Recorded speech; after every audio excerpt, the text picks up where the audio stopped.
ഈശോമിശിഹായ്ക്ക് സ്തുതിയായിരിക്കട്ടെ. വിശുദ്ധ യോഹന്നാൻ്റെ സുവിശേഷം 17-ാം അധ്യായം 9 മുതൽ 19 വരെയുള്ള തിരുവചന ഭാഗം. ആണ്ടുവട്ടത്തിൽ പല പ്രാവശ്യം നമ്മൾ ധ്യാനിച്ചിട്ടുള്ള തിരുവചന ഭാഗമാണിത്.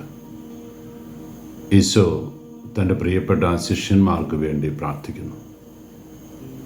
യോഹന്നാൻ്റെ സുവിശേഷം 17-ാം അധ്യായം മുഴുവൻ ഈ പ്രാർത്ഥനയുടെ 3 ഘട്ടങ്ങൾ നമ്മൾ കാണുകയാണ്.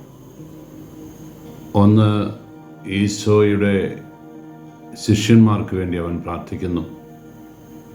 രണ്ടാമത്തെ ഘട്ടത്തിൽ അവർ വഴി സുവിശേഷം ഏറ്റുവാങ്ങുന്നവർക്ക് വേണ്ടി പ്രാർത്ഥിക്കുന്നു. പിന്നീട്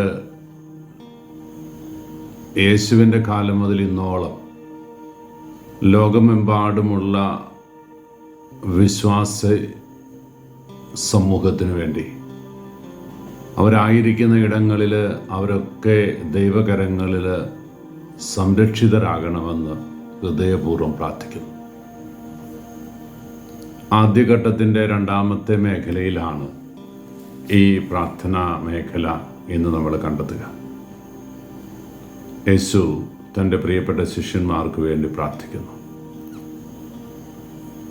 പ്രാർത്ഥനയുടെ വരികളിലൂടെ നാം ഒന്ന് ഹൃദയപൂർവ്വം കടന്നു പോകുമ്പോൾ എത്രയോ ആത്മാർത്ഥതയോടെ ഓരോ ഡീറ്റെയിൽസിലേക്കും കടന്നു ചെന്ന് തൻ്റെ പ്രിയപ്പെട്ട ശിഷ്യന്മാർ കടന്നു പോകുന്ന ഓരോ മേഖലയെയും അക്ഷരം പ്രതി എടുത്തെടുത്ത് അവിടുന്ന് പ്രാർത്ഥിക്കുകയാണ്. ഇത്രമാത്രം തീഷ്ണതയുള്ള, ഇത്രമാത്രം ആത്മാർത്ഥതയുള്ള ഒരു പ്രാർത്ഥന ഒരുപക്ഷെ വിശുദ്ധ ബൈബിളിൽ ലോക ചരിത്രത്തിൽ തന്നെ നമുക്ക് കണ്ടെത്താനാകുമോ എന്ന് സംശയം. പിതാവേ, ഞാനും നീയും ഒന്നായിരിക്കുന്നത് പോലെ അവരും ഒന്നായിരിക്കേണ്ടതിന് ഞാൻ അവർക്ക് വേണ്ടി പ്രാർത്ഥിക്കുന്നു. ലോകം നാളെ അവരെ ദ്വേഷിച്ചാൽ അതിന്നലെ എന്നെ ദ്വേഷിച്ചതുപോലെ അവരുടെ ഹൃദയങ്ങളിൽ അത് നൊമ്പരമാകാതെ, അവർക്ക് അത് ആർദ്രതയുണ്ടാക്കുന്ന, അസ്വസ്ഥതയുണ്ടാക്കുന്ന ഒരു മേഖലയായി തീരാതെ, പിതാവേ, അങ്ങ് എന്നെ കാത്തതുപോലെ, എന്നെ ചേർത്ത് പിടിച്ചതുപോലെ അവരെയും ചേർത്ത് പിടിക്കണമേ എന്ന് പ്രാർത്ഥിക്കുന്ന ഈശോ.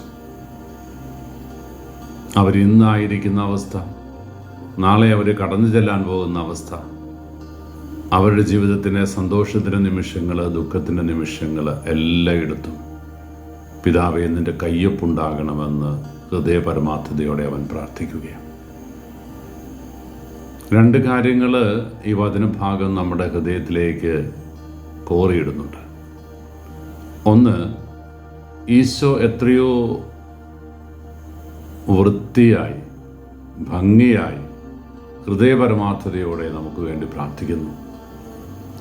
നമ്മുടെ കരങ്ങൾ എത്രയോ സുരക്ഷിതമാണ് എന്ന്, അവന് വേണ്ടി വേല ചെയ്യാൻ ഇറങ്ങുന്നവരെല്ലാം ചേർത്ത് പിടിക്കുന്ന പുണ്യത്തിൻ്റെ ആത്മാവ് അവനിലുണ്ട് എന്ന് തിരിച്ചറിഞ്ഞുകൊണ്ട് അവനോട് ചേർന്നിരിക്കുന്നതിൻ്റെ സുഖം അനുഭവിക്കാൻ നമുക്ക് സാധിക്കുക. അവൻ നമ്മുടെ കാര്യത്തിൽ ശ്രദ്ധാലുവാണ് എന്ന് തിരിച്ചറിയാൻ നമുക്ക് സാധിക്കുക.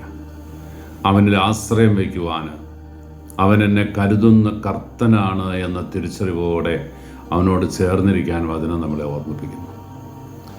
രണ്ടാമതായി, നാമൊക്കെ ആയിരിക്കുന്ന ഇടങ്ങളിൽ, നാമൊക്കെ ഇടപഴകുന്ന ജനതകൾക്ക്, നമുക്ക് ചുറ്റുമുള്ള ഒരു സമൂഹത്തിന് ഈ ഇടയനെടുത്ത പ്രാർത്ഥന ഉയർത്താൻ നമുക്ക് സാധിക്കുമോ? നമ്മുടെ പ്രിയപ്പെട്ടവർക്ക് എല്ലാവർക്കും വേണ്ടി പ്രാർത്ഥിക്കാനുള്ള വലിയ ധാർമ്മിക ഉത്തരവാദിത്വം. ഒരു കുടുംബനാഥൻ തൻ്റെ ജീവിത പങ്കാളിക്ക്, മക്കൾക്ക് വേണ്ടിയിട്ട് ഹൃദയപരമാർത്ഥതയോടെ ദൈവസന്നിധിയിൽ പ്രാർത്ഥിക്കുന്ന നിമിഷം. ഒരു അധ്യാപകൻ തൻ്റെ പ്രിയപ്പെട്ട കുട്ടികൾക്ക് വേണ്ടിയിട്ട്, ക്ലാസ്സിലെ കുഞ്ഞുങ്ങൾക്ക് വേണ്ടി പ്രാർത്ഥിക്കുന്ന നിമിഷം.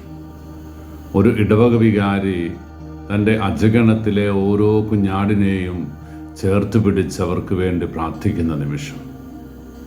അവർ ഓരോരുത്തരുടെയും നൊമ്പരങ്ങളും ആകുലതകളും അസ്വസ്ഥതകളും ദൈവസന്നിധിയിൽ ഉയർത്തിയിട്ട് അവർക്ക് വേണ്ടി കരങ്ങൾ വിരിക്കുന്ന നിമിഷങ്ങൾ. എൻ്റെ പ്രിയപ്പെട്ടവരെ, നമുക്ക് ആയിരിക്കുന്ന ഇടങ്ങളിൽ ആരുടെയൊക്കെയോ മേലാളന്മാരോ നേതൃത്വത്തിലുള്ളവരോ അല്ലെങ്കിൽ അവരുടെ സംരക്ഷണം ഏറ്റെടുത്തിരിക്കുന്നവരോ ഒക്കെയാണ്. ആ സമൂഹത്തിന്, നമുക്ക് ചുറ്റുമുള്ളവർക്ക് വചനത്തിൻ്റെ ആർദ്രമായ ഭാവം പകർന്നു കൊടുക്കാൻ, പിതാവായ ദൈവത്തിൻ്റെ സംരക്ഷണത്തിലേക്ക് ആ മക്കളെയൊക്കെ ഒന്ന് ചേർത്ത് പിടിക്കാനുള്ള ധാർമ്മിക ഉത്തരവാദിത്വം ഏറ്റെടുക്കാൻ, ഹൃദയപരമാർത്ഥതയോടെ അവരെ ദൈവകരങ്ങളിൽ ഭരമേൽപ്പിക്കാൻ നമുക്ക് സാധിക്കട്ടെ. ഏറ്റവും ആഗ്രഹത്തോടെ നമുക്ക് പ്രാർത്ഥിക്കാം. ഈശോ അനുഗ്രഹിക്കട്ടെ. കർത്താവ് ശംസിഹായുടെ കൃപയും പിതാവായ ദൈവത്തിൻ്റെ സ്നേഹവും പരിശുദ്ധാരൂപിയുടെ സഹവാസവും നാം എല്ലാവരും കൂടി ഉണ്ടായിരിക്കട്ടെ, ഇപ്പോഴും എപ്പോഴും എന്നേക്കും. ആമേൻ.